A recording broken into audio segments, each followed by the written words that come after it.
What's good, y'all? It's Brian back with another Tuesday night live stream. This week we got a whole lot of ground to cover, and so we're gonna jump right into our topic.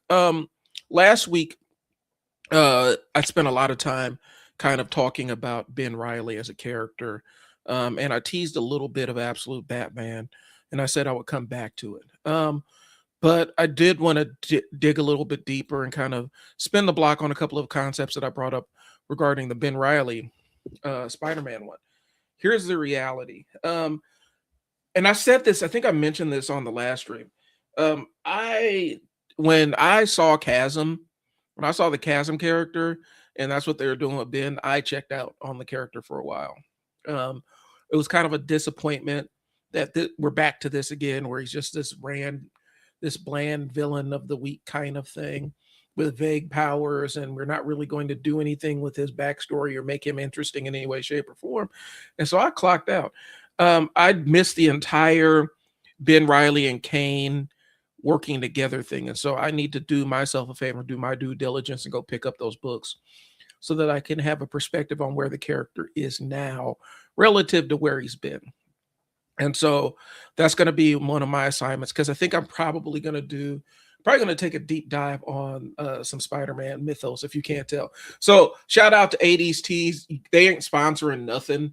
I'm just like, I'm a huge fan of their site. I cop this. I don't know if you see it, but typically I'm wearing something from them when I'm on the stream. I got my shirt, my Show Enough shirt, got my Storm shirt. Destro is one of my favorite shirts. And so I love that website. I'm addicted to 80s tees. And so maybe one of these days, as I blow up this channel, get a little bit bigger, maybe that sponsorship will come through. I would love to be sponsored by 80s tees because I love the website and I use it a lot. I'm a personal shopper of it.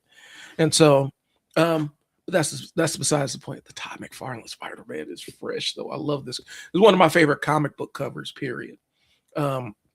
And so seeing it on a shirt, I'm like, oh yeah, I must possess this. Okay. So here's the thing. We're spinning the block on Absolute Batman. Because I said this week I would kind of give you more spoiler-centric breakdown of what we had. And so that's what I'm going to do. Now, I'm really, really, really trying to duck. I don't want to catch no copyright strike or none of that. I've already dealt with that BS on my TikTok for something innocuous, and so I'm not trying to get you copyright strike. So when I show you panels of this Absolute Batman, I'm going to really just flash it on the screen and then move it off the screen. I know we like to have visual guides and everything. So maybe what I will do is just put some standalone pictures so you can kind of see what I'm talking about as I'm talking about Absolute Joker. Because last week was the origin story of the absolute version of Joker. And so for those that don't know, when I say absolute Joker, Absolute Universe is essentially a spinoff of the DC universe. It's an alternate universe to the DC universe. And essentially what that means is, and I'm not going to go into the whole backstory that leads up to the King Omega stuff, but here's what happened. We're talking about an Earth that is made in the image of Darkseid. And Darkseid, if you don't know, is DC's resident do-it-all villain. Like, we need a villain that can actually jack up a team, get Darkseid in there. We need a villain that can be a present threat through a crossover. We get Darkseid. And so the Absolute Universe of in DC is essentially a DC universe that is molded in the image of Darkseid. Now, what that means is, for Darkseid, his evil is order, and so the laws of order and chaos are kind of inverted. Okay, in the regular mainstream DC universe, Joker and Darkseid and all them, the evil represents the chaos, and the superheroes are more like the superheroes of the DC universe represent the side of order, if you will. In the Absolute Universe, that's inverted. And so kind of the plot is the villains, your major villains that are in there, Ra's al Ghul, whatever. The Al Ghul clan, um, who else? Joker. All of these people are the order. They represent the forces of order in the world. So they control all the resources, they control all the industry and everything. And the superheroes represent the world of chaos. Okay. And so I just need y'all to hold that in your mind as we're going through this. And so what I'm going to do is I'm going to pull up the cover of this. And I'm not going to pull up because I have actual book queued up, but I got to be real careful because I don't want to get into any copyright issues. And so I'm going to pull up a image of Absolute Joker if it will let me pull up one. My internet browser's acting funny all of a sudden. Okay. So we're talking about Absolute Joker. Let me put him on the big screen here.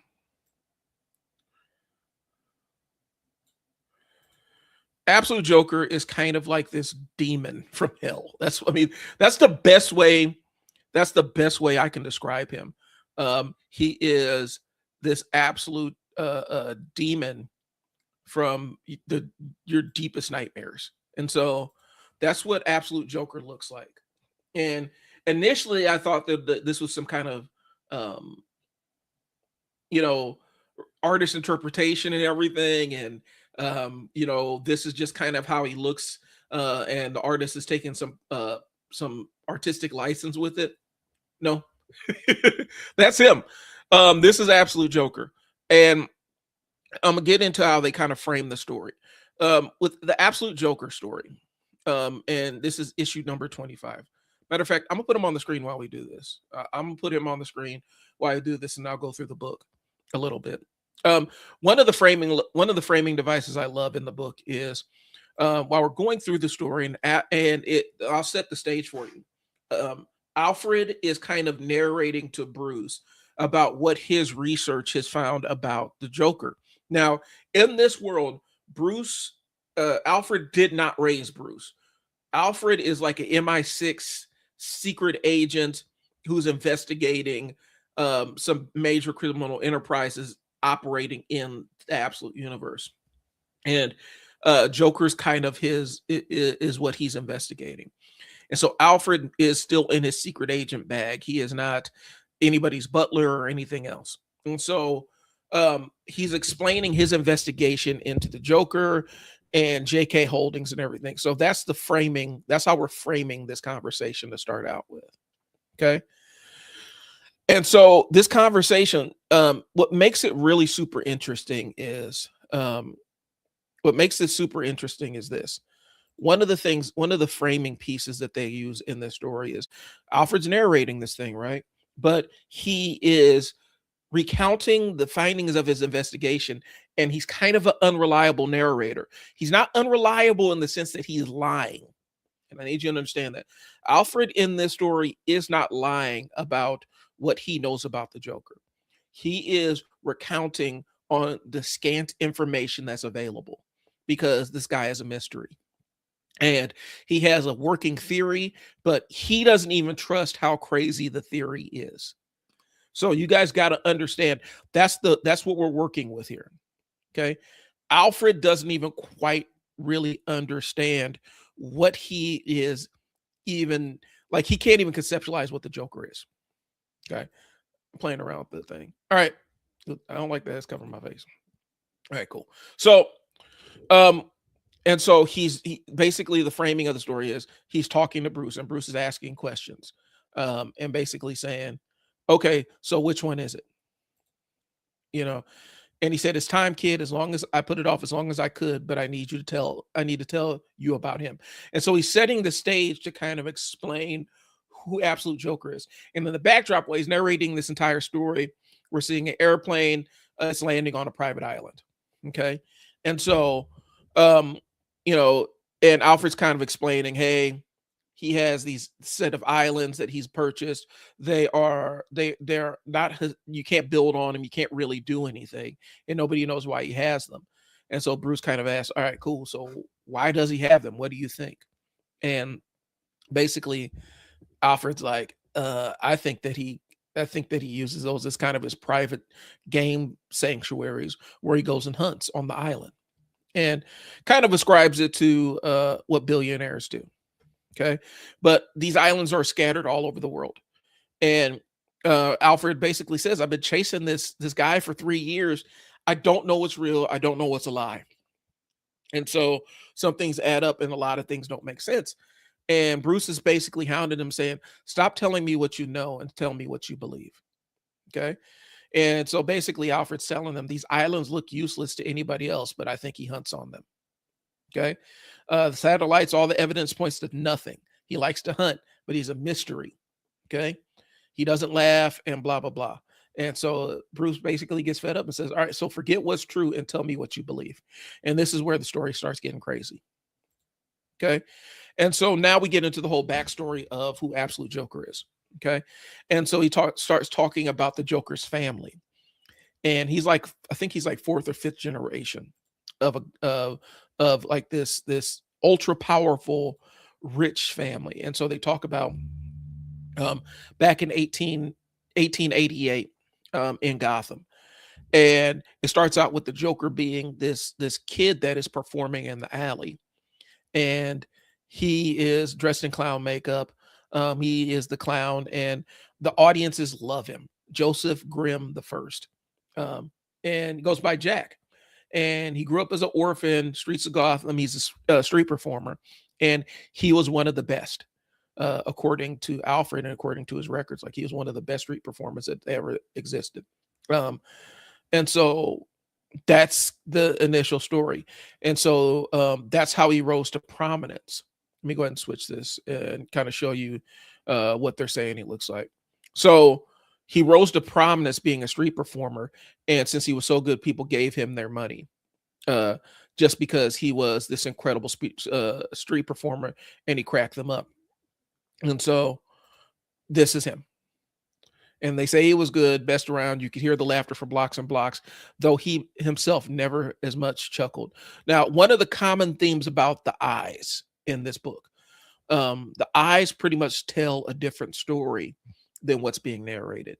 And when you look into the eyes of any depiction of the Joker, if you look close enough, it doesn't look human. It's inhuman. And so I just had to put that over, but I can't keep showing you guys the stills from it. So anyway, best street performer. He parlayed that into vaudeville and got into the vaudeville scene, and ended up building up his first company through that. It's called, I think it was just called Just Kidding, JK Enterprises. It's what it became. And it was based on comedy, making people laugh, getting people, making people forget their troubles and just laugh. And he took that and parlayed that into a fortune for himself. And so I'll give you the exact details here. But let me get him back up on the screen. Okay. So he never laughed. His reputation grew. He brought his clown act to vaudeville, and he invested in his own theater called Just Kidding. And he invested in silent pictures, funded some big companies. He always prevailed, according to the people around him, because he made people laugh the loudest. And by 40, he had made this fortune. And, he had all these clubs and all this other stuff. And he was rubbing elbows with the who's who of billionaire villains of the time, with J.D. Rockefeller, John Rockefeller, John Mellon, and Carnegie and stuff. And he never sought the spotlight himself, but he was always giving money to all the causes that mattered to him, specifically children's causes. Okay. But the thing is, there were no interviews of him at the time. Nobody really knew anything about him outside the fact that he owned these theaters or whatnot. And he was really, really rich and donated to all these causes. Okay. And they attribute his fixation with children's causes because he had a rough childhood. Okay. And so, according to the story, he died in 1938, buried in a family crypt in Gotham City. Then we talk about his son, Jack Jr., who ended up becoming an early Hollywood mogul. Okay. And as early Hollywood mogul, that was the next part of their ascension. So as you could see, the storyline, the drumbeat is they're rising up through media. Okay. And so, and I'm kind of paraphrasing. He invested in entertainment, bring laughter to the world, becoming the financiers of early television.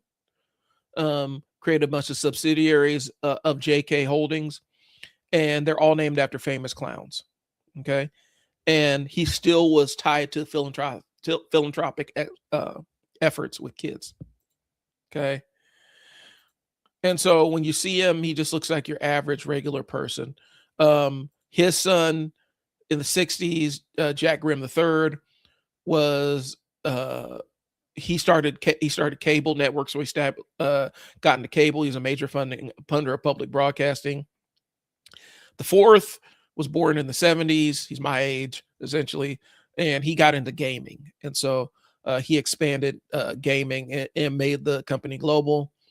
And then now the current version of Jack Grimm, the one that they're talking about right now, he got into the chip game, graphics processing units, and chips that basically the entire planet runs on. And he's a trillionaire. Okay. Now, if you're not seeing the parallels here in the story, in the absolute universe, Joker is essentially Bruce Wayne. Like, if you're not catching on, Joker is essentially Bruce Wayne. He has Bruce Wayne's family fortune. He has unlimited supply of money. And so, and he has this sternness, this seriousness that, hides his true identity. In the Batman series, Bruce Wayne, sometimes they depict him as this kind of playboy. Other times they depict him as this guy who just has this open heart and contributes to all these causes. But it belies the fact that he has this dark secret in the regular DC universe, that he's Batman.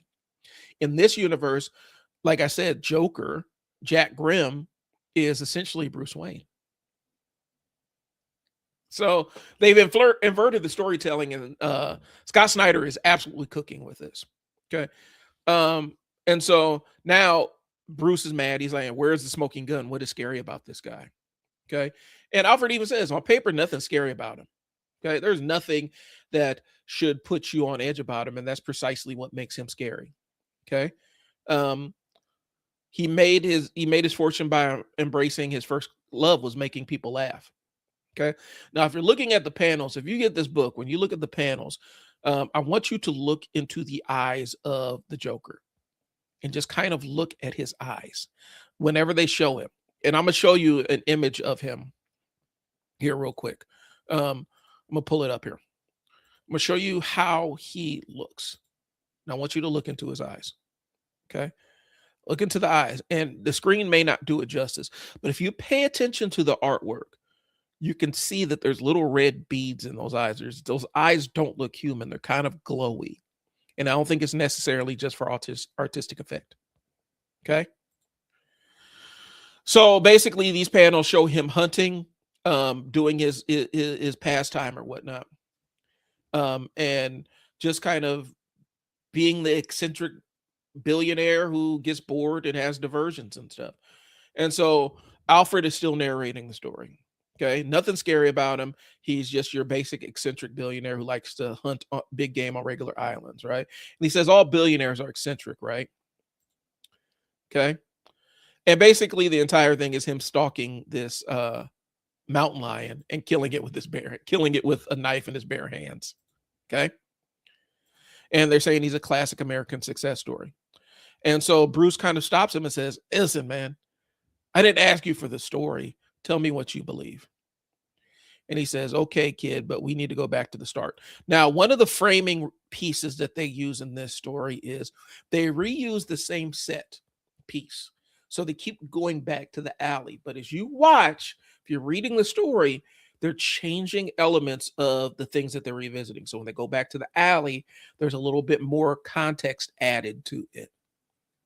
I'm telling you, this is a phenomenal book, bro. And typically I wouldn't sit there and try to deconstruct a comic book like this, but I've read this so many times since the first time I peeped it last week. Okay. So we're back to the alley. We're back to that boy. We're back to the clown, young Jack Grimm. Okay. And he added another layer of context. See, young Jack Grimm, he was outside of a dental office.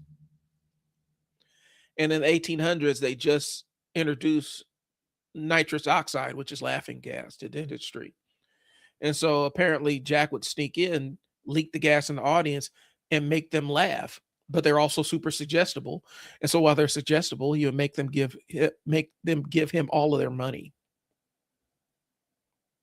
So now we've added a whole nother layer of menace to the character. Wait, he's not making them laugh. He's not making them laugh through his natural born talents. He's kind of manipulating the situation and utilizing laughter as a weapon to get access to their money. It's getting darker, folks. And so if we could show here. So we'll skip past that. All right. I'm not going through all of this. And so it would basically here, sleight of hand. This is the kid now. Okay. As you can see, it's more menacing. They've already showed this panel, but now there's a whole new layer to it because he looks more intimidating as a character. Okay. And so we go back to the alley. He says he's using nitrous oxide to basically rip people off. Okay. Now we go to him as an older man in vaudeville and talking about what he did in vaudeville. And what he did was he used his money to finance his opponents and fund his own rivals and played one side against the other and got them to fight each other. Okay. And they have always played both sides. And so he took the holdings and he played both sides of the war. This would have been World War I and World War II. He financed both sides by having that chaos that allowed him to operate with impunity. Okay. And he never lost. He never lost because since you're funding both sides, whoever wins, you win. Okay. And for a century and a half, these men have invested in one endeavor and its counter. And so whatever they invested in the opposite of that thing. Okay. And extends beyond entertainment, extends all aspects of life, war efforts. Okay. All this other stuff through subsidiaries, all their clown name companies, the Grimms fund right-leaning view news networks and left-leaning ones. So they're funding both sides of every single conflict on Earth. It's getting darker. Why would somebody want to do that? Okay. And Alfred kind of speculates they might be the most powerful crime family in history. Now I want to tell you about Arc M, because this is a set piece in this story.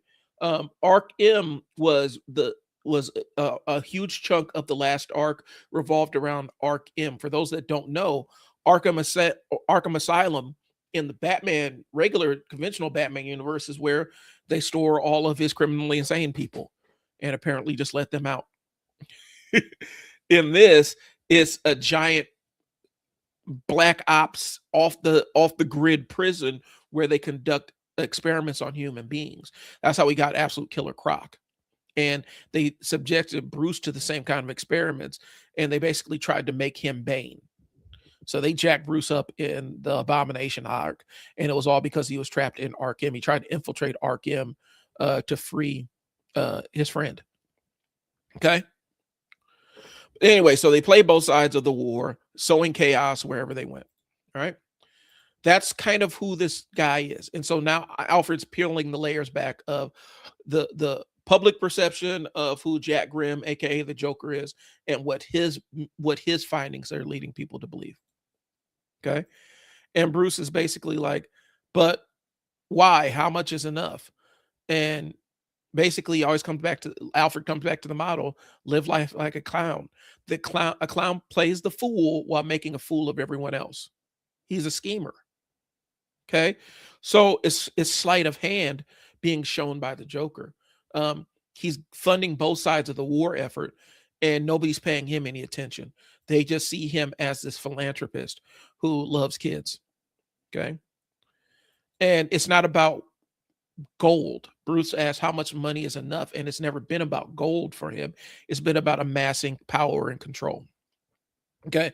So as we go through this story, we see that he's on the island. and he's already killed a wild animal on the island. But that's not what he's there for.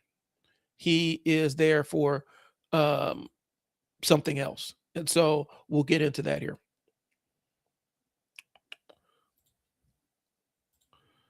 All right.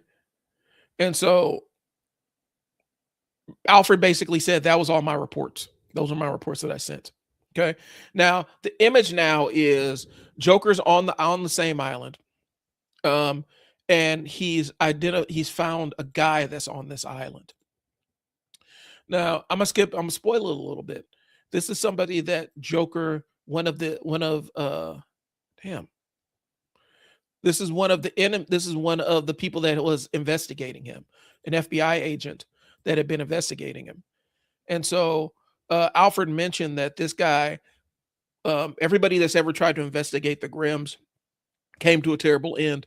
This FBI agent died in a boat accident. But what happened was he was kidnapped and brought to this island. And he's been on that island for 30 years. Okay.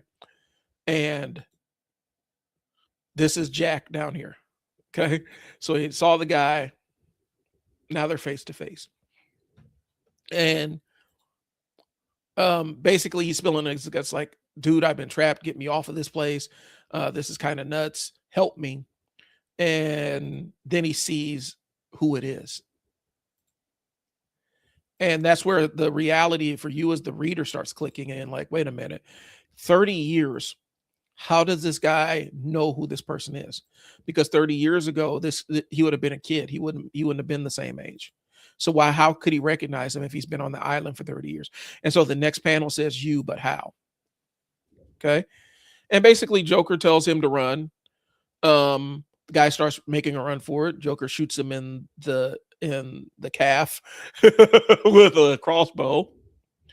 And now Bruce is like, I don't care what you reported. Tell me what you believe. And Alfred's basically like, hey, man, it sounds crazy. I don't want to tell you. And Bruce kind of presses him on the issue. And so now we're back to the alley one more time with the kid in the alley making people laugh. He's like, what I did find out when I was digging a little bit deeper was the people laughing in a lot of his movies died after it was shot. A lot of people that were laughing in the alley died immediately after being in the alley with him, twisted in pain. And I think it was saccharin that it wasn't saccharin. What is the name of it? I can't even say the name of it, but it's one of the few poisons that can be absorbed through the skin.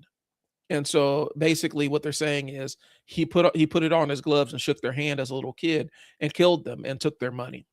Okay. Now I will show you some of this transformation scene because this guy's running for his life.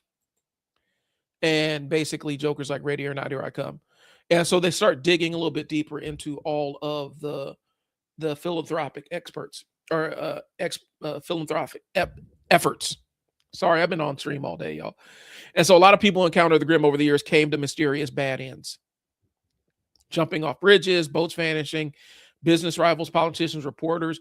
In the 90s, an associate mine at the FBI, the guy that's on the island, died in a boat accident. And so Bruce is like, so what are you saying, bro? And so Bruce is like, and so Alfred's like, I'm saying that there's a darker project. I have records of Grimm investments in some of the deadliest inventions of the last 100 years, from bombs to bioweapons. And there's records of them laughing, all of them laughing while they're testing out nuclear bombs and bioweapons and poison and all kinds of other stuff. That's the thing that brought a smile to their face, was the weapons. Okay. So I'll share this panel with you. Okay. Back to the boy, basically killed all them folks.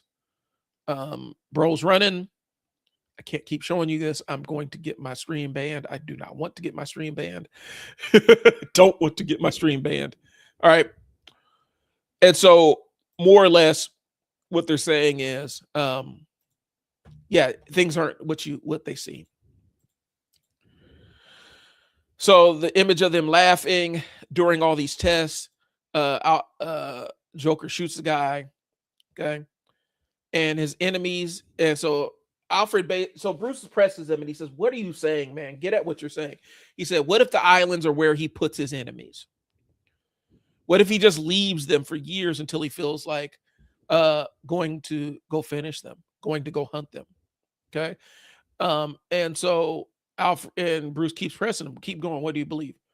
And like, if you've read early issues of Absolute Batman, you'll see Joker wearing like this jacket made out of babies. It's like a jacket that's made out of babies. And so basically, Alfred says, I think that he uses these children and drains their blood to keep up his appearance. I think he believes he uses the children, Bruce. At first, he used the ones in the orphanage. Now he uses something else. This is the jacket of babies. Okay. And so he found some way utilizing their cells. Using the research done at the Arkhams, and it's some terrible elixir. Okay. And so Bruce is like, who is he? And Alfred's like, he's a clown. And so he is. He's a clown. Yeah, the baby jacket is horrific. But this is one of the first images I saw of Absolute Joker, and this is a horror book, y'all. And so I'm gonna get into some of the thematic elements because I've been kind of dragging it out 30 minutes in. Let me wrap this up. So he's a clown, and its whole act is a cruel mockery of us. Humanity is bumbling and stupid. The clown hates us. You'll find stories of myth, legends of ancient times till now.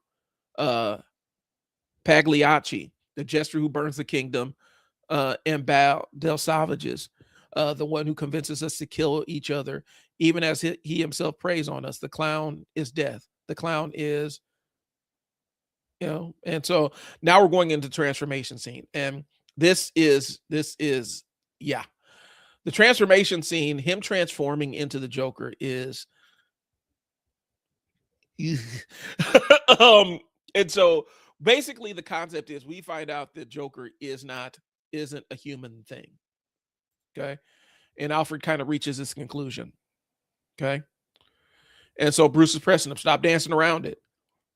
And he's like, say it, damn it. What do you believe? And so we're seeing Joker's transformation into this thing, into this otherworldly monster that is about to make lunch of this guy on the island that he trapped there for 30 years. Okay. And so Alfred, imagine this. Now, Alfred doesn't really, well, I'm saying he's an unreliable narrator. He doesn't quite know. He has a feeling about what this stuff is, but he doesn't know it all. Okay, so that's why I say he's an unreliable narrator. Not saying he's making up stuff or he has some kind of mental things. He doesn't know. And so he's spitballing here. And so Bruce asks him, what do you believe? And Alfred says, I don't believe there is a Grimm family at all. I believe there's no Jack 1, 2, 3, 4, or 5. There's only been ever one. There's only been one of them. And maybe it's just infernal science. Maybe it's some pact. I don't know. Maybe it's both. And I know how it sounds, but I look at him and there's something terrible, Bruce, a nightmare thing that stalks the earth, not a man who never laughs at anything, but a beast who's always laughing at us. And the concept is you don't hear him laugh until it's too late. The only time you ever hear him laugh is when it's too late. And so he turns into this monster full of teeth and everything. And so I'm going to show you this last panel here, and then I'm going to get into the thematic elements of what happened in the story. Okay. This is what Absolute Joker looks like in his untransformed form. And I think he exists as either some kind of demon or some kind of super science thing that exists, but he is terrifying. And the way that they built him up was this outer worldly kind of horror that is kind of beyond our understanding of it. I love that. I love that. I love that element that Scott Snyder put in there, where the Joker is something inconceivable. He's inconceivable to Alfred, who's been investigating him nonstop for 3 years. Okay. And so Bruce gets up. He has to go check on Killer Croc, Wayland, who got who got trapped into Arc M, and turned into Killer Croc. Okay. And so Alfred's kind of chastising himself and said, he didn't sign up for this fight. I brought him to this. And he's like, it's all monsters everywhere he looks. And basically he's kind of teasing the fact that we're going to cross over with Absolute Wonder Woman. And he's like, did you tell him about Grim for his own sake? No, you told him because you couldn't live with it anymore, because deep down you're a coward. Alfred is dealing with some serious self-loathing issues. Just yesterday, a report put Grim on one of his islands off the coast of Colombia, but you couldn't let it alone. So he didn't tell Bruce that he was, that even with Gotham 3,000 miles away, he couldn't tell him that he knew where Grim was, or he thought he knew, because the last panel shows the Joker back in Gotham and seeing Batman swinging through the city. And basically he's like, well, hello there. Okay, this is where it gets crazy. Now the Joker looks like Bruce Wayne, bro. Like the way that they drawn him, his regular design looks like your classic historic Bruce Wayne. Okay. And Absolute Batman is like Giga Bruce Wayne, like 6'5", damn near 500 pounds, X-Men. No, 6'8", 450. And so it's Absolute Joker looking up and seeing Batman swinging through the city, getting in his car and heading home. He heads back to his fortress, his mansion, and he's greeted by his butler. And his butler asks if he's had anything to eat, and he's like, yeah, I already ate. Well, what he ate was that guy on the island. And he's like, if you need anything, I'll be down in the cave. So Joker is Batman. Joker's Bruce Wayne in Absolute Batman.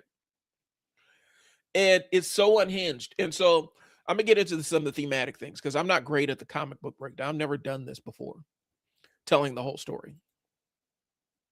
Okay.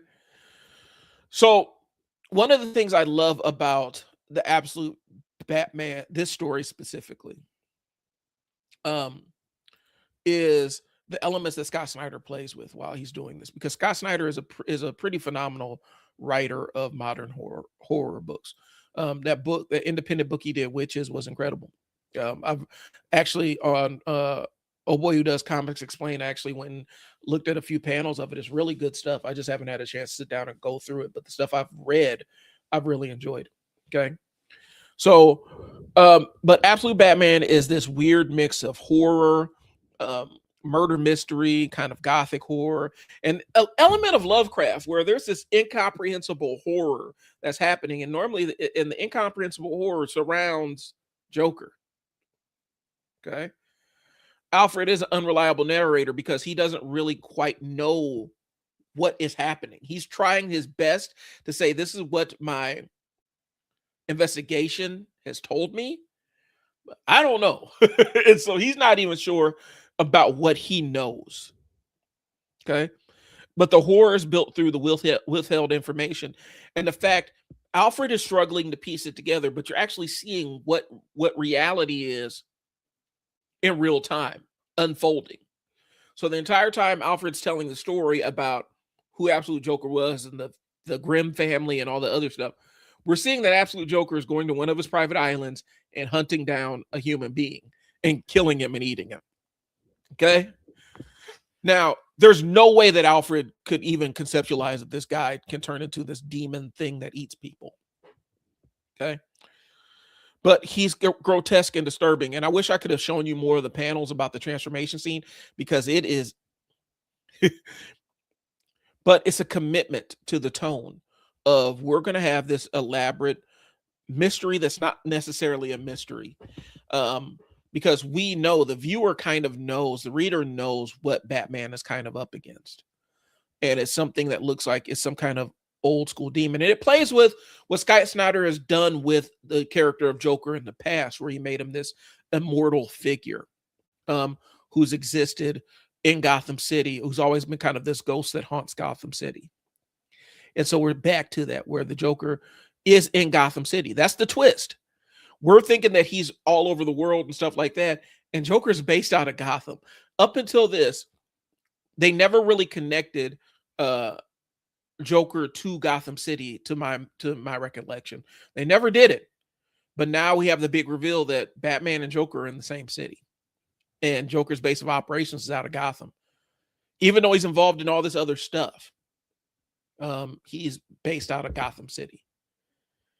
And so they're setting up the inevitable collision between Bruce and Joker. And here's the thing.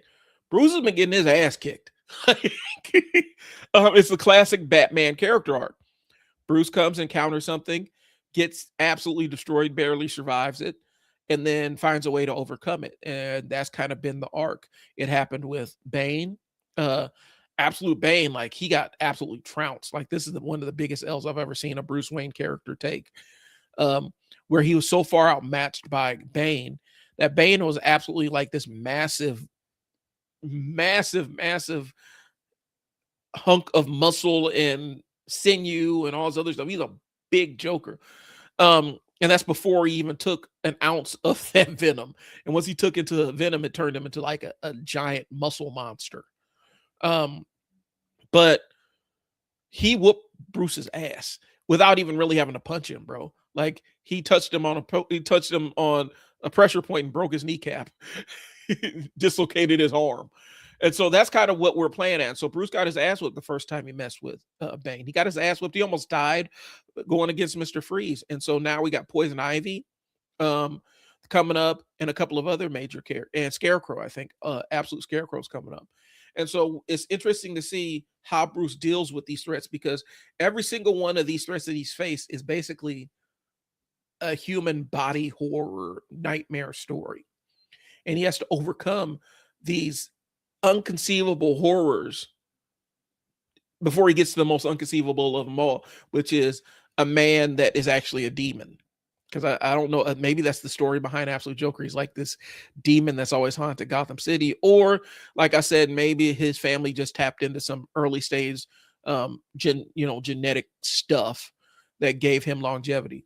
But I'm really interested. I love the direction Scott Snyder's heading with this, is what I'm saying. And so that's just my roundabout way of really talking about, I think that this book kind of has it all.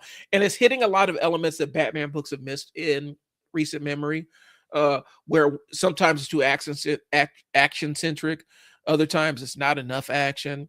And we forget other elements that make Batman stories work, where each villain in the Batman universe is some kind of grotesque, a lot of them were kind of grotesque monsters, like Clayface.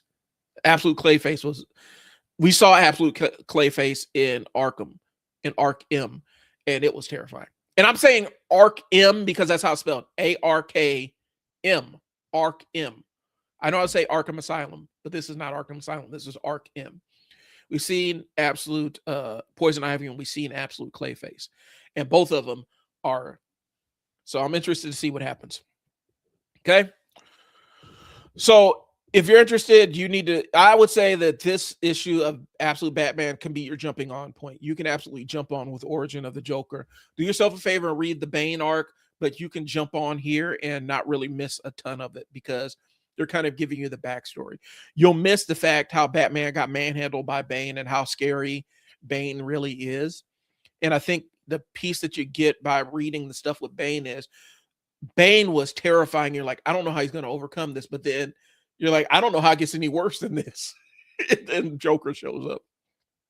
So must recommend. I'm going to keep keeping y'all posted on the Absolute Batman universe and what's going on over there. I am following DCKO.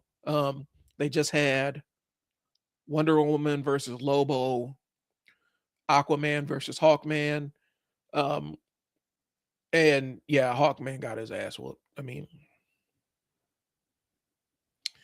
they gave Aquaman his every like 20 or some year, every 20 or so years, they just give Aquaman this incredible power up that brings him to that really makes him the equal of Wonder Woman and Superman and Martian Manhunter. And then inexplicably, when it's time, he just loses it again. So right now, Aquaman is giga powered. Gigapower to the sense where he controls all the water on the planet. So basically, he's the avatar of the blue, which is ocean, water, and oceanic creatures and stuff like that. If you don't know, in the DC universe, yeah, you can be avatar of the red, which is, and don't quote me, don't kill me on this one because my Swamp Thing knowledge is not what it used to be. But there's avatar of the green, which is basically plant life, and anything that grows out of the ground. Okay. And then avatar of the red is like animals, stuff like that. Avatar of the black, I believe, is dead or unlife. And avatar of the blue essentially is the ocean. And so Aquaman is supercharged with the power of the ocean right now.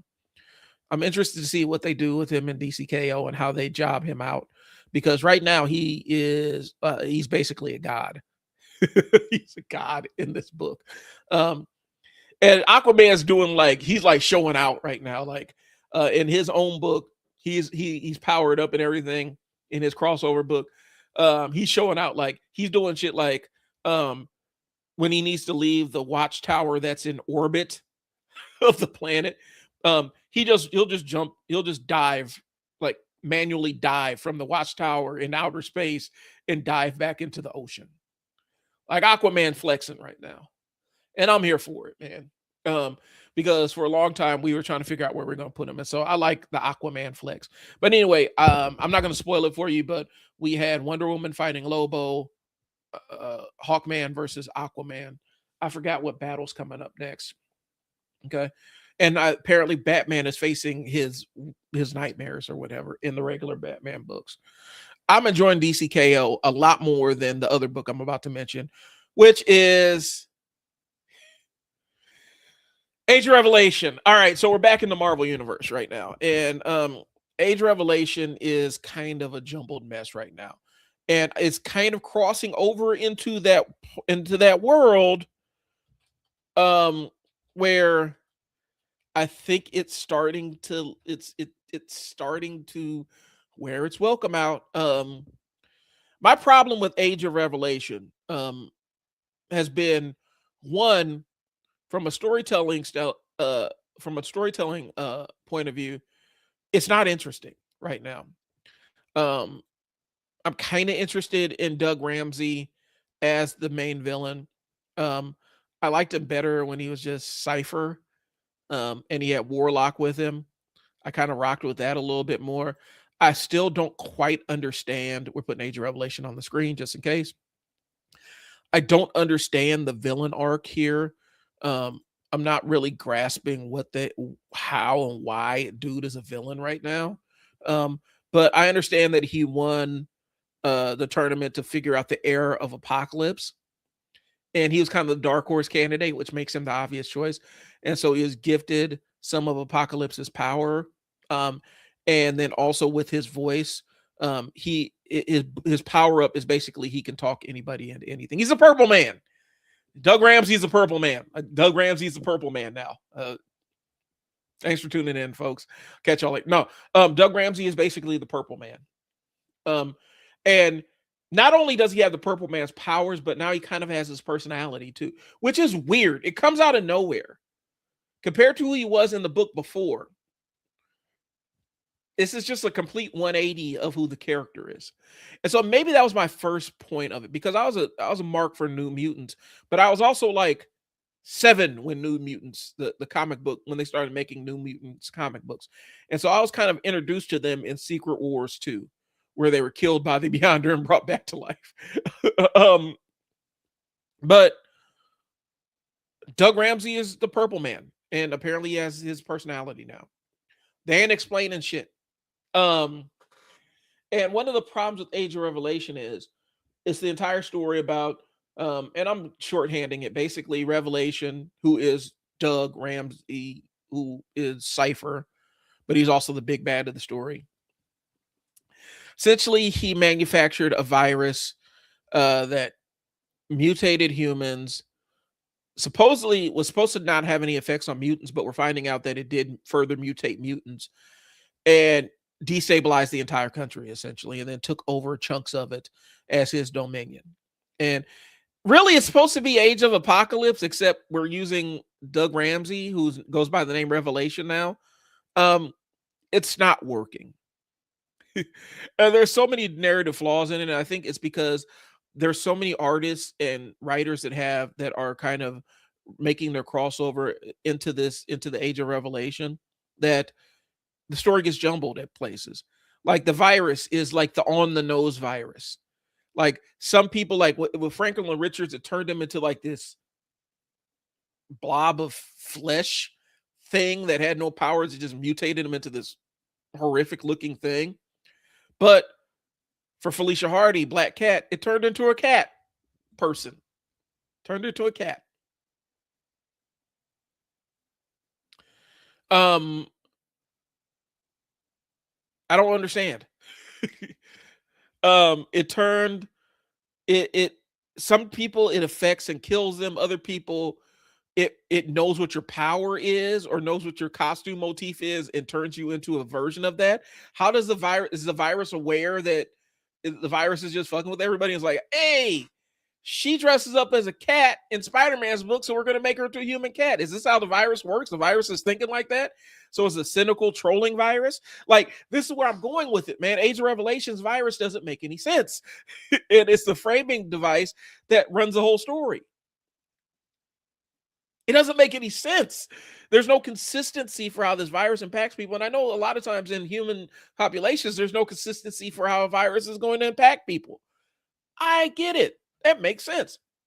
What I do not understand is in this specific book, how does this virus work? What does it do? What does it do? And so anyway, a lot of the stories are these little stories about other mutants that are living in Doug Ramsey's Revelation territories or whatnot. And so you have Laura Kinney, the Wolverines, you have all the different Wolverines in there.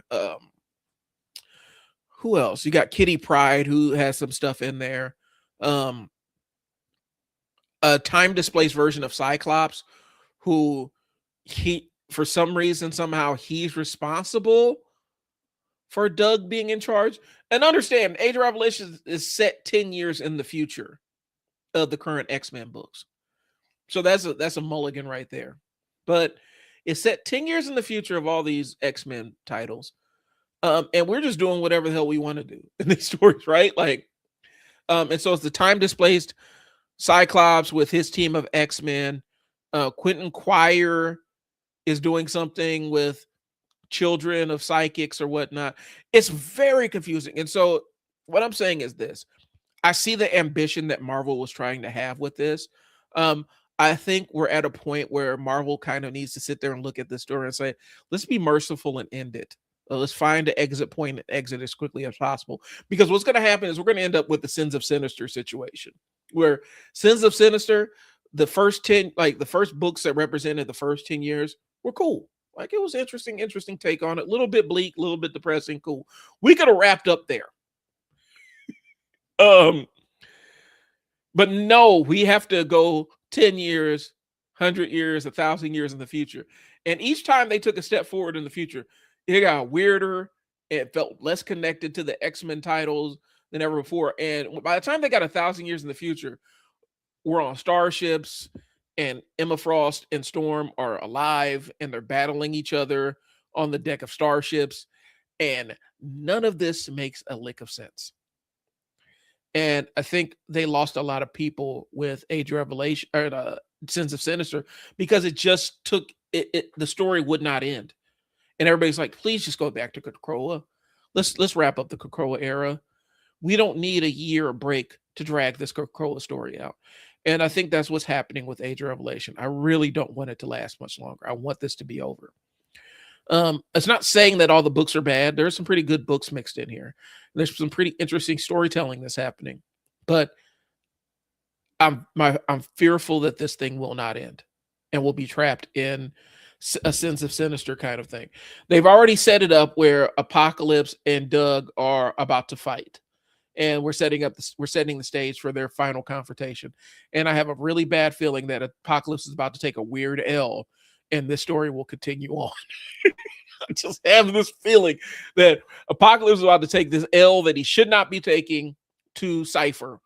And the story will continue on from this point. Because again, Cypher is Purple Man. Okay. I don't understand the stakes. I just and it's not because it's not for lack of reading. I understand. I can comprehend the books just fine. But I feel like maybe they need to kind of say, let's pull the plug on this a little bit early. We don't need to go through years 10. We don't need to go through years 100. We don't need to go through 1,000. That framing device in Sins of Sinister made the story too long, and we lost a lot of people. They lost steam, and I think that's one of the things that was frustrating about the Sins of Sinister tie-ins, because that felt like, I think it was a year. It almost felt like a year, or at least 6 months, where we're not getting any real development in Krakoa.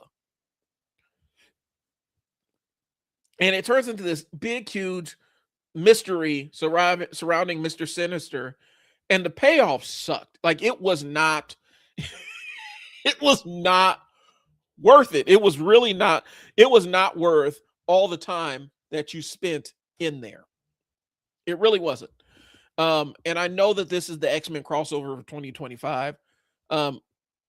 But considering how lackluster From the Ashes has been, and I'm not talking, there's some good books mixed in there, but overall, From the Ashes has just been kind of trash, and not really engaging. Like, I mess with Gail Simone's book, I mess with Eval Ewing's book, but they forced those to end abruptly too. And so I'm worried that this Age of Revelation thing is just going to turn into this thing that will not stop. And I know it's 30th anniversary of Age of Apocalypse. We don't need Marvel. We don't need any more Age of Apocalypse type stories, bro. Unless we are reimagining the whole thing, we really, really, really do not need this. Okay. We don't want it. A lot of X-Men people don't want, a lot of X-Men fans do not want this. We just want to get back to where the X-Men stories are readable again. And right now they aren't. Like, Last Wolverine is dope. Like, I'm messing with the last Wolverine. Because it's that Wendigo kid that he rescued, who's Wolverine now. Because Wolverine is under the control of Revelation. Omega Kids is cool. I'm not the biggest Quentin Quire fan, so that might be it. Radioactive Spider-Man is dope, but it doesn't really have anything to do with the book. Cloak or Dagger is an interesting things. I am not reading Undeadpool. I don't want any more depressing Deadpool stories. And X-Vengers was just bleak for no reason. Like, it was just dark for no reason. And so maybe next week I'll kind of go through each one of the stories and see where things are, where each one of the major players are. Because I just finished the one with Emma Frost and Tony Stark, and that was depressing. Like, none of these books make you feel good, like you've invested a good time and you had a good entertaining story. You just felt like ick. Like, it felt bad. It wasn't necessarily a happy place. And so, okay, it looks like the epilogue thank God. Okay, we're going to get an epilogue for this. All right, we're going to wrap this thing up. So it looks like we're going to get an epilogue for this January 2026. So next month, let's get this over with. Let's get this over with. Like I said, it started out interesting, but man, this ain't it.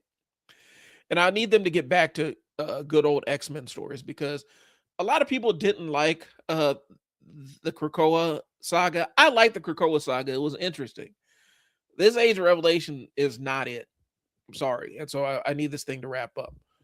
And so that's kind of where we're at.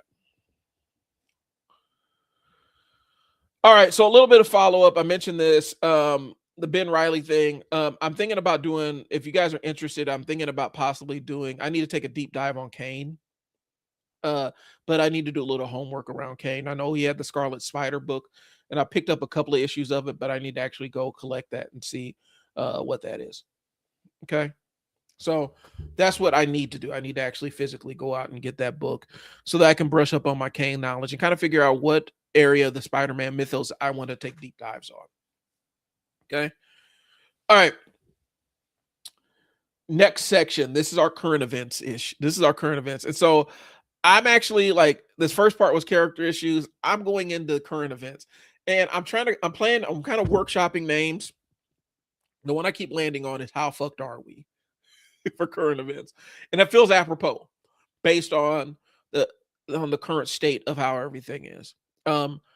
Politically, I don't want to see the president on TV because he lacks impulse control. Like, that's just not a place I didn't miss that the first time, and I'm not happy that it's back.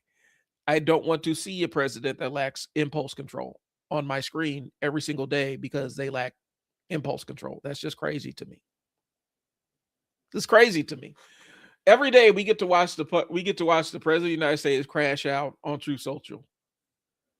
And for some people, they're like, yeah, it's cool. I'm fine with this. This is normal. No. And so I didn't miss this the first time. And the Rob Reiner thing was really kind of a crazy tweet. And I don't miss, like, I know a lot of people have this sardonic kind of humor about this kind of thing. I don't miss the anything goes on Twitter kind of political governance that we had last time. I really don't miss that. I didn't miss it, and it's not something that I'm excited to have back. The Rob Reiner thing was crazy. I don't really even have a stake in this, because it's not like I was like this massive over the top Rob Reiner fan, but what happened to him was terrible and awful. And to see the leader of the world, or ostensibly, say, yeah, this is what happens when you don't like me. That's crazy talk, bro. That's crazy. And we just kind of like, that's just who he is, guys. Gotta love him. No. So I guess my thing is, how fucked are we? When you have a president that doesn't have impulse control, we're pretty fucked. Like, we're talking the world of Duke Nukem level of fucked when it comes to what we're dealing with politically right now. It's an absolute disaster. Like I said, we have a president with no impulse control, power without restraint. We're just blowing up boats just for shits and gigs down off the coast, down in the Caribbean. And the answer for a lot of it is, well, because I said so. Those boats had drugs on them because I said that they had drugs on them. And, well, do you have any proof? Don't you dare ask me for proof. What are you, one of them? Do you want drugs to come into the country? No, I just need to know that, you're not just, if you're going to be extrajudicially murdering people, probably need to have some kind of proof about who they are, so the public can know. No, do you want drugs to come to this country? No, then you're going to take our word for this. That's kind of the level of fuck we're at. Okay. So we're not seeing restraint, is what I'm saying. We're not seeing somebody who's actually practicing any level of restraint politically. And again, I like boring. I like when my government was boring, bro. I like when things are boring and predictable.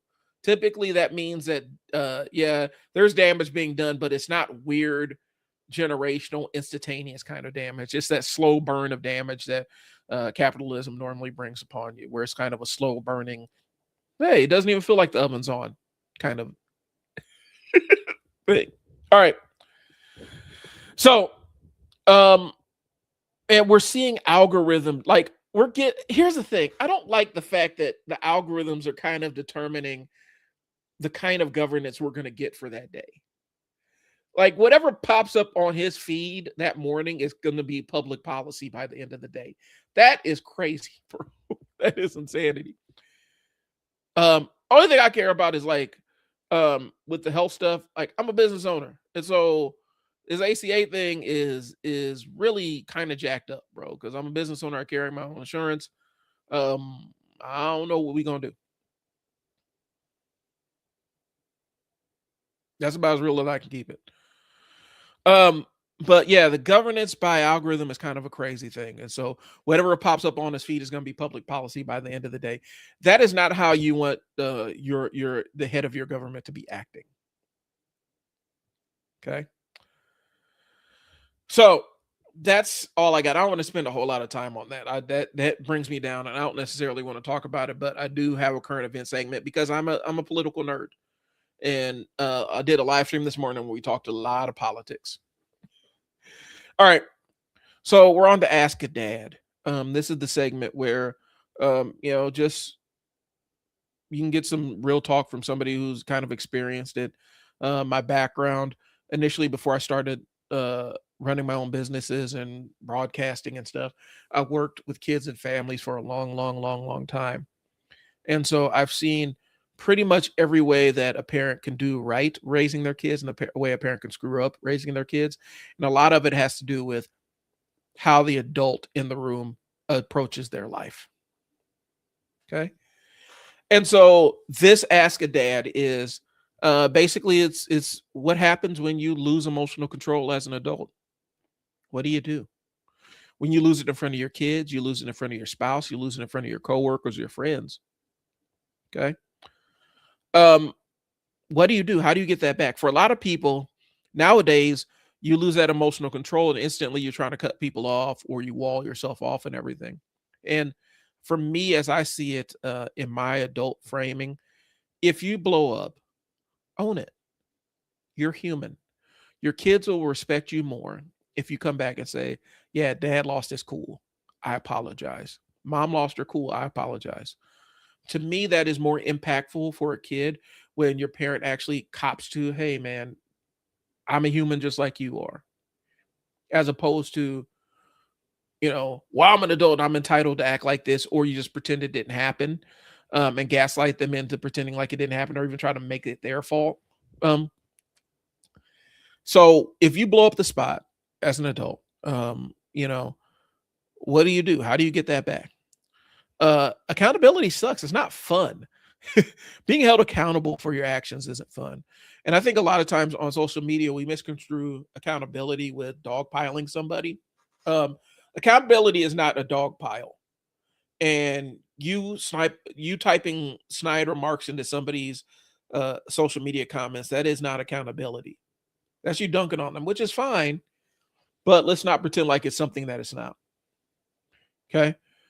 Um, and so for me, accountability has a restorative element to it where we're going to try to restore the relationship we damaged through losing emotional control. I'll give you a perfect example. There's a time my son, he's 14 now. When he was 2 years old, I don't know what I told him no about, but that boy took my phone and he took the phone I had, my smartphone, and threw it down a flight of stairs and broke the screen. Now I know a lot of parents would have just, you know, especially a lot of parents I grew up with. My mom, that would have been whooping. Like that would have been it for me. I'd have got spanked right there. Um, in that moment, I knew that I was so angry that I needed to get up and put some distance between me and my son. And so, he threw his temper tantrum, threw my phone down the stairs. I got up and told him, Dad's about to go take a timeout.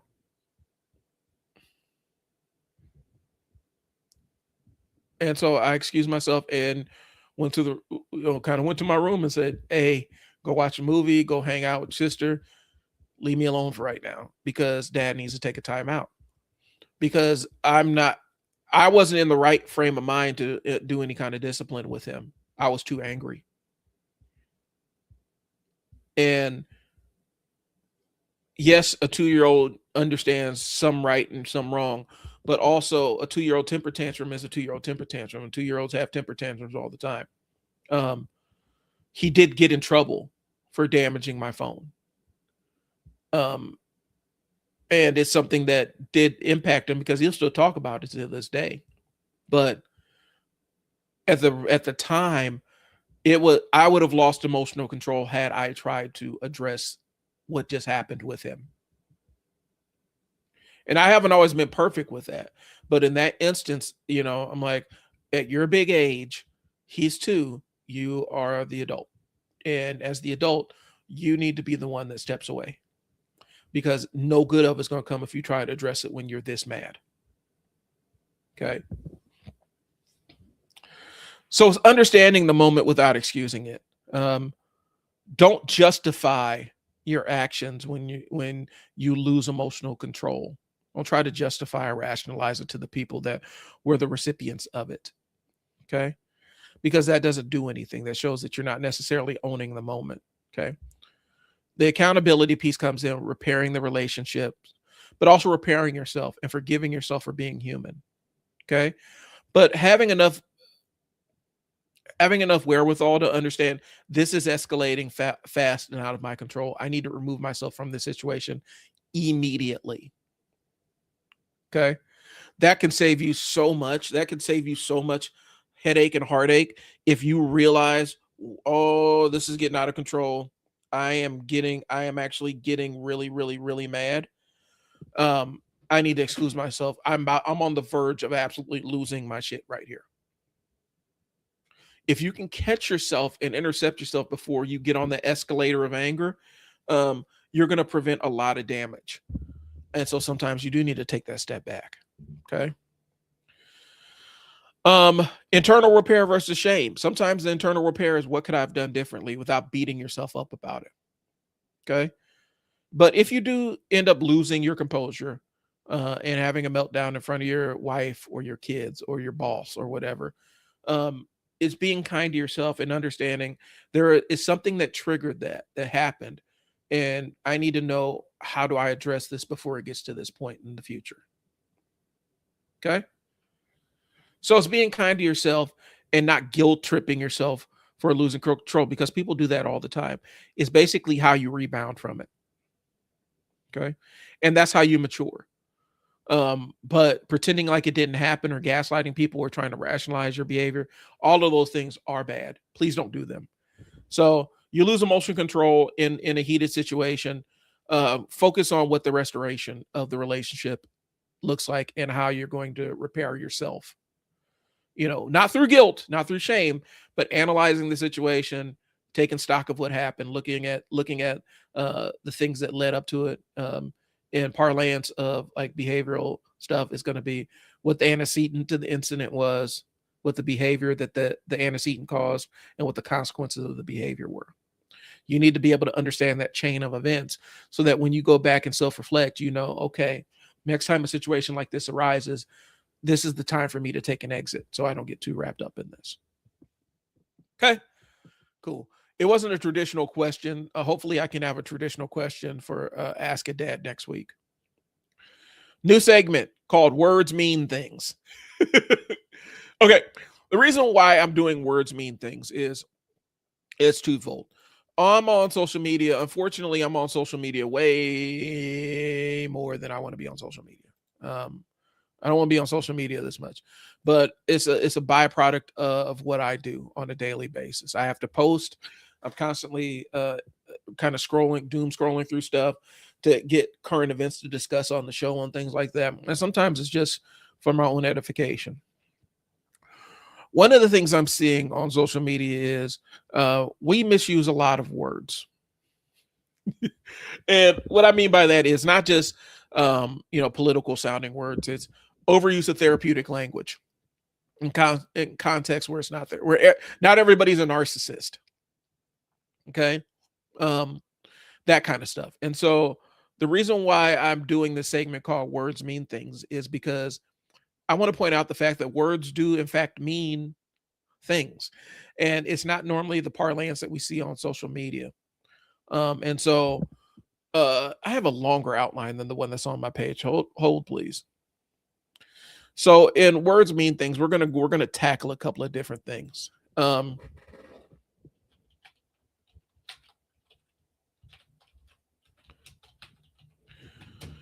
This morning I was on a live stream with a friend of mine, and we have somebody who comes in. I want to say they're normally an observer. They normally jump into the chat, and they are kind of antithetical to what we personally believe and stuff. like that. I don't know if their politics align more with libertarian or right wing or whatnot, but they'll jump into the chat and they'll try to spar with us and stuff like that. And so this was kind of prompted by the conversation because we were talking about remixing of the American narrative and how a lot of times the stories that the country tells itself about itself don't align with people's experiences with said country. And so, it's kind of like the example I used is if a descendant of somebody who is the Geechee Gullah of the Geechee Gullah people who were in the Maroons, the emancipated slave colony, emancipated people colonies, where a lot of formerly enslaved people who had emancipated themselves formed colonies that were free, and they would raid plantations that were nearby to bolster their numbers and stuff. The experience of somebody who's a descendant of that um, is going to look different than somebody who's the same age, who's a descendant of the landholders and slave owners. They're going to have a different American narrative. Neither one of them is necessarily wrong, but they don't accurately apply across the board. So that's the example we were using. Wasn't necessarily a political conversation. And bro comes in and tries to make this political and starts throwing around, well, because I don't know how he got on the thread of black liberals and black conservatives and all this other stuff, but I'm hearing a lot of political jargon getting tossed around and reduced to the buzzword status, essentially. And so I wanted to do words mean things because initially I was going to do it about therapeutic language, but I feel like this is a better use of it. Okay. So why we keep arguing past each other. Okay. The reason why this segment exists is not about being pedantic. It's about the fact that modern arguments and disagreements aren't values. They're disagreement about definitions. Okay.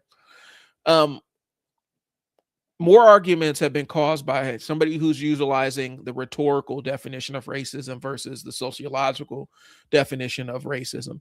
More arguments have been started behind that than anything else that I've seen. Because you're talking about a rhetorical, the way that we normally use it in conversationally versus the social science version of the term. Okay, so that's what we're getting into. Okay. And so nobody pauses to define the terms anymore. And the conversation turns into, a lot of moral signaling and identity defense, and we start trading insults and things like that. Okay. Rhetorical versus technical language. Okay. And so there are words that we see that are used that are or they have origins of political science, economics, sociology, psychology, therapy. And other times these words get pulled into social media, casual conversations, and stuff like that. Okay. And we end up having this collapse of context where these words in rhetorically they mean something, they have a different meaning in popular culture than they actually were intended to mean. And a lot of times it sounds smart. It feels precise, but the actual use of the word is less accurate. And so what I came up with is I wanted to do a little segment, but the reality is this is how everybody becomes a narcissist. Every argument becomes where you're gaslighting somebody. Every political policy debate is fascism versus communism, and everybody that you don't agree with politically is evil. Okay, so we're going to start with some very basic political jargony words that we see in regular parlance that have actual meanings in the political science sphere. And if anybody is more educated on this, please jump in the chat. But you got to be educated from a political science basis and not I'm a better arguer on social media basis. Okay. So we're going to talk about the word liberal. And I'm going to give preface. We're going to talk about liberal, terms liberal, conservative, leftist, and neoliberalism. Okay. All right. So we're going to talk about liberal first. And rhetorically, liberal is supposed to be trying to this neutral descriptor, right? But it's used to describe somebody who's ineffectual, somebody who's weak, uh, spoiled rich person, elitism, moral arrogance, emotional fragility, detachment from real people. You've seen the memes, you see all that stuff goes around. That is what gets subscribed to liberal. And that's a perception, but at the same time, when we ascribe those images to the political science version of liberal, we get a mismatch because now we can't really have honest conversations about stuff. Okay. What liberal means, and this is kind of the classical political science thing, liberalism is about individual rights and constrained power. What? Yeah, it's what conservatives. It's basically the idea of what a libertarian and and some conservatives are aligned with. Okay. So we're taught some of it is. It's about individual rights, constrained power. At its core, liberalism prioritizes civil liberties, rule of law, due process, freedom of speech, freedom of religion, limits on state authority, and incremental reform instead of revolution. That's kind of the classic, political science idea of what a liberal is. How many of these things apply to both sides as you see them? I'm going to ask you this. How many of these can apply to either a liberal or a conservative as we utilize it in pop culture? And if probably a lot of this can be split just down the middle. Important classification. Liberalism is not inherently left wing. I need you to understand that. As a framework for how power should be exercised, not who should control it. Okay. Liberalism is about protecting the individual from the state and from the crowd. That's what liberalism is supposed to be. But there's a lot of conservatives where that falls under, that's kind of what their view, that's what their worldview is. So are you liberal? Are you conservative? You get where I'm going with this. This is where the words get misused. Okay. Rhetorically, conservative. Conservative is actually framed as, rhetorically is framed traditionalist, common sense, cultural stability, resistance to change. Okay.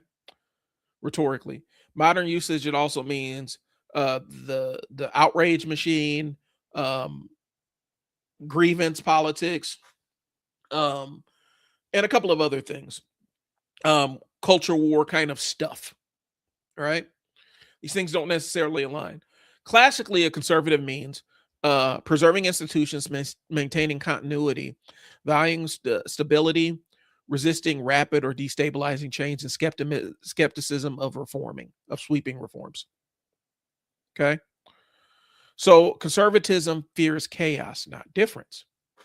That is the political science version of it.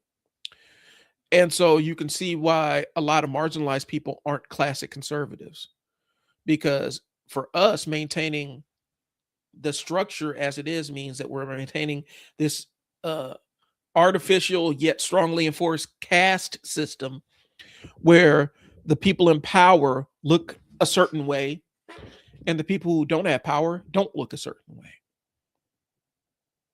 So we're at, y'all. So if we're looking through the classic conservative, and this is, I spent a long time going back and forth with the person on my stream with this.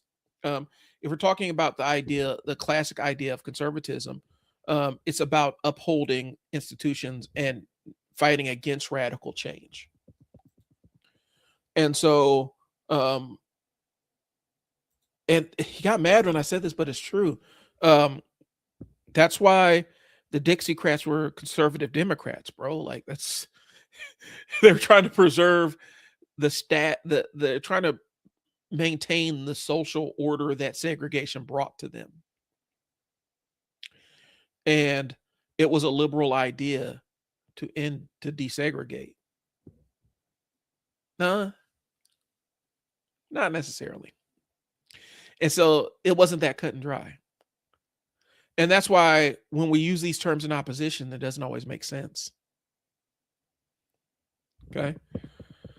So if you're constantly engaging in escalating conflict, destabilizing institutions, and demanding everything to burn down, you're not conservative.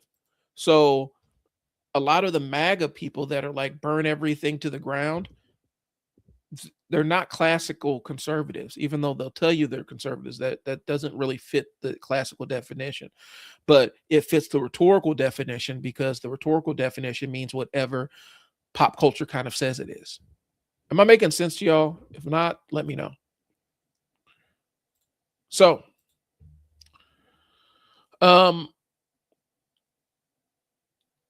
you can't be a conservative and you're constantly in a permanent revolution where you're always trying to overturn and drain the swamp and get rid of destroy the, your corporate, your big tent conservative. That level of political upheaval isn't a conservative ideal, classically, if we're talking about the political science definition. Okay. Now this is where I'm really about to confuse the fuck out of y'all. Strap in. So now we're going to talk about leftist versus what a liberal is. Okay. And confusion spikes at this point. So what a leftist actually refers to, it's not a vibe. It's a family of ideologies concerned with power, hierarchy, and material conditions of people. Okay. So leftism falls under socialist, Marxist, communist, anarchist, anti-capitalist, and some democratic socialists. Okay. So a leftist frame of thinking is who owns the resources, who controls the labor, who benefits from the system, is the inequality a flaw or a feature of said system. Okay. Leftism questions the legitimacy of the system itself, not just how it operates. Okay. So liberalism tries to civilize the power. Leftism asks who should have the power at all. Okay. Now we're about to ramp it up one more time. And I know I'm losing people because this is political, but this is my live stream and I don't care. We're going to go into neoliberalism. So when we talk about neoliberalism, and this was kind of the reason why I stuck this in here is because I actually got into a disagreement with somebody about this, trying to explain that neoconservatism was not a reply or a counter ideology that countered neoliberalism. Neoconservatism is a child of neoliberalism. It's a child of it. So neoliberalism is an economic and governance framework. It's not cultural war. It's not any of the other stuff. Okay. It emphasizes market-driven solutions, the free market, privatization, deregulation, free trade, global capital flows, state power used to protect markets. There are Democrats and Republicans that are on board with this mission. They're 100% on board with utilizing state power to protect the money flowing into their pockets. Come on now. Okay. Neoconservatives operate inside of neoliberalism, not against it. They aren't a counter to it. Neoconservatism is not an opposing force to neoliberalism. Like neoconservatism is an answer or opposition or anything to neoliberalism. Okay. What neoconservatism adds is an element of militarism, interventionism, where we're utilizing the military to dictate outcomes in other countries and stuff like that, and nationalism. But the economic foundation of these things are the same. Neoconservatism is a child of neoliberalism. Okay. So neoliberalism is the operating system. Neoconservatism is the liberal, is basically the liberal technocracy. They're different interfaces, bro. Like I'm trying to figure out the best way to put this so I don't get too jargon heavy. Okay. Neoliberalism is the operating system. Neoconservatism is a program that runs in that operating system. They still need the framework of the operating system to exist. Okay. Word doesn't exist without Windows. But it can't exist independently of it. And neoliberalism can absolutely exist without neoconservatism, but it's not the other way around. So the collides keep happening because we keep utilizing sociological definitions rhetorically. We use therapeutic language casually. And we use political science terms emotionally to win an argument. And since a lot of people didn't necessarily take political science or any of this other stuff, you don't really have a framework to use these words intelligently. Okay. And so, yes, words do mean things. And so that's what this segment is about. I'm going to take a word that I hear on social media being used incorrectly, and it's going to be a word or a turn of phrase. Okay. And I'm just going to preface this. I'm going to preface this by saying this. Next week, we're going to talk about begs the question. I hate that phrase. I hear people utilizing it all the time on YouTube. And every time I hear somebody says that begs a question, it sends a shiver down my spine. I hate it. I hate it so much. It doesn't beg the question, it raises the question. But we're going to talk about the difference between begs and raises the question next time on Words Mean Things. And so why all this stuff actually matters. This isn't academic nitpicking. Sloppy language hides people's power. It hides the motivations of people in power, because a lot of these people in power actually do know what these terms mean. Some of them don't, but some of them actually do. And they are counting on your misuse or misapplication of these terms in order to be able to play in the gray area. So they're counting on the fact that you don't know the difference between a socialist and a communist, or a leftist, or fascist versus a conservative. Like, they're counting on the fact that you don't know how these things relate to one another, or the difference between these things, or if these things are the same. They're counting on it. And so they'll hit you with these buzzwords to get your emotions flowing, knowing that you don't quite know the definition, and it allows them to maintain their power. Okay. Confused definitions protect systems, and the precision exposes the responsibility. Okay. You don't have to agree with the definition, but you should know what you're saying before you start utilizing it in an argument. Okay. So, not every liberals aren't automatically leftists. Leftists definitely aren't liberals. Neoconservative is not the opposite of neoliberalism. And liberal and conservative mean different things than you believe them to. That's what it is, y'all. So, I talked about comic books. I talked about politics. I gave you guys kind of, how to deal with, if you lose control emotionally. I think I'm done here. I think I've done my mission. I've been on for 90 minutes.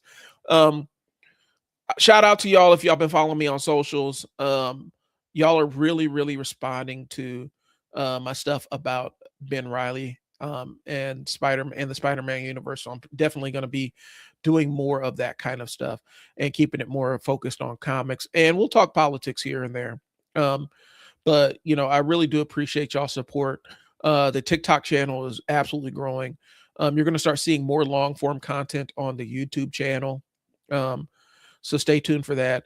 And then I'm gonna figure out what other communities we can spin off of this thing, because I do feel like, and I was talking to somebody before, there needs to be a space for Black nerds where we can just get together and just talk without having to worry about somebody that's not part of the Black nerd space coming in and spewing their poison all over. Because even on Facebook, we encounter that, where white nerds will try to infiltrate these Black nerd groups just to fuck with us. And I don't understand it, because I don't go in their groups just to mess with them. I play by their rules when I'm in the white nerd spaces.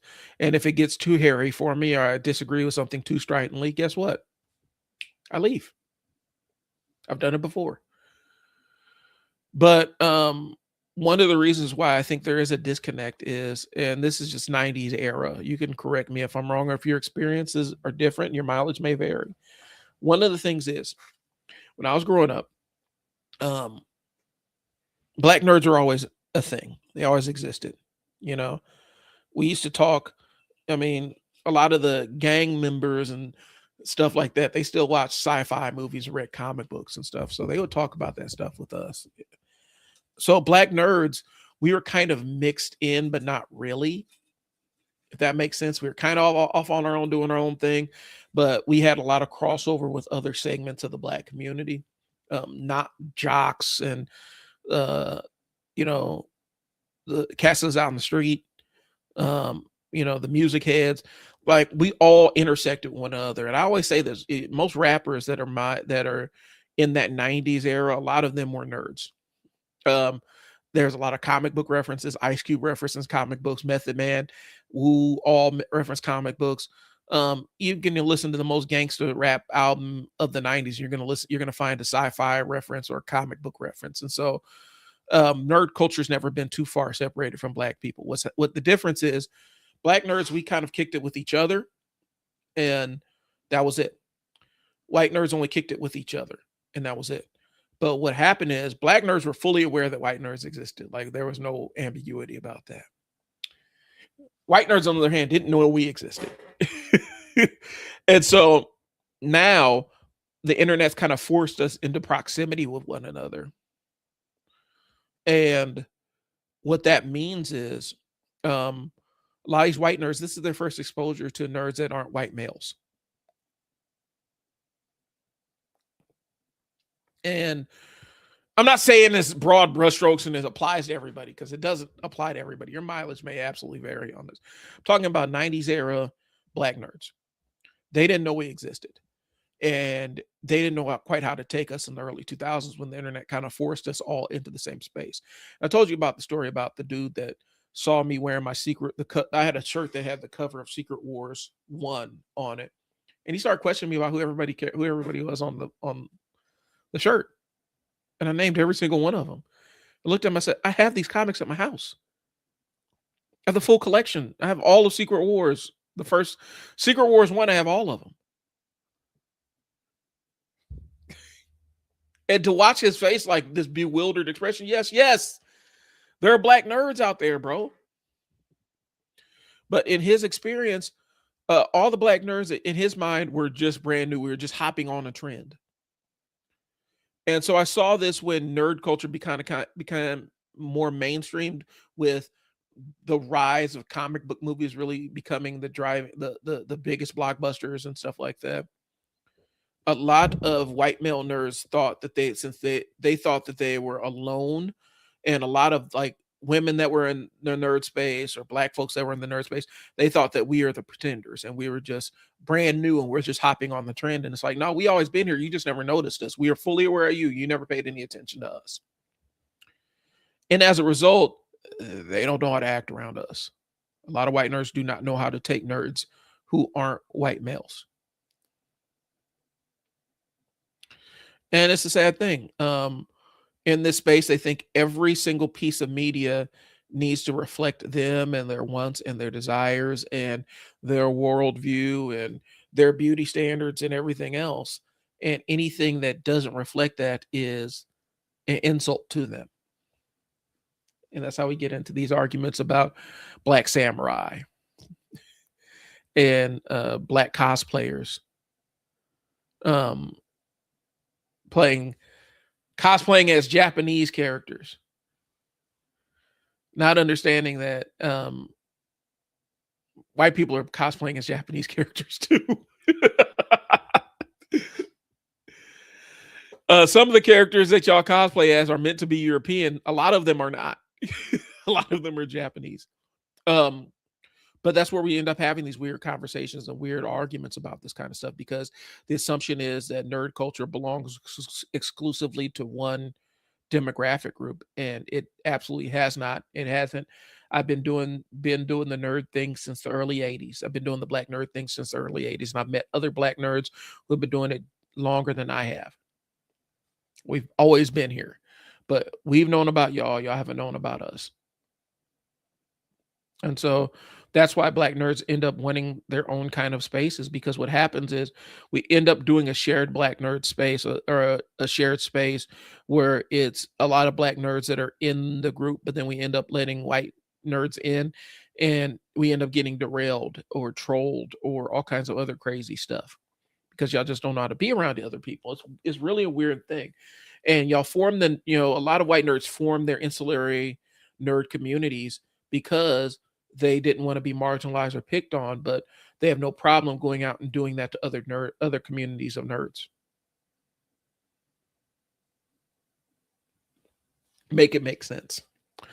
So anyway, I want to build something. I don't know what it is.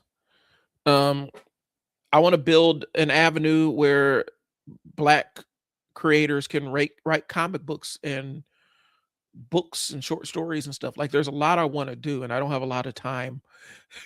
Like I'm 46 now, so there's a lot. There's a lot. I have a lot more days behind me than I have ahead of me, and so I got to figure out how I'm going to make all this stuff work. But again, I mentioned last week somebody asked me, on one of the threads about the Spider-Man Ben Reilly thing. Have you ever written for a comic book publisher? And I would love to. I'd love to get a crack at a Spider-Man run or something like that. Uh, I just don't have, like I said, I don't have the time right now. And I don't have the time to go through that normal ladder that a lot of comic book creators have had to go through. I can't draw. I can write. I've never been an artist, but I can write. Well, not an artist. A lot of artists do write, but I can't draw stuff. And so that's always been what I perceive to be my barrier, why I can't be in comic books. But apparently there's a lot of comic book writers who can't draw.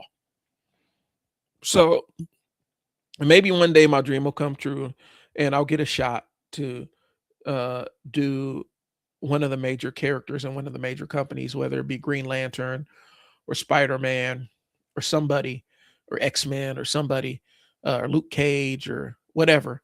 I'll get my crack at it to tell my story with them. But we'll see what happens.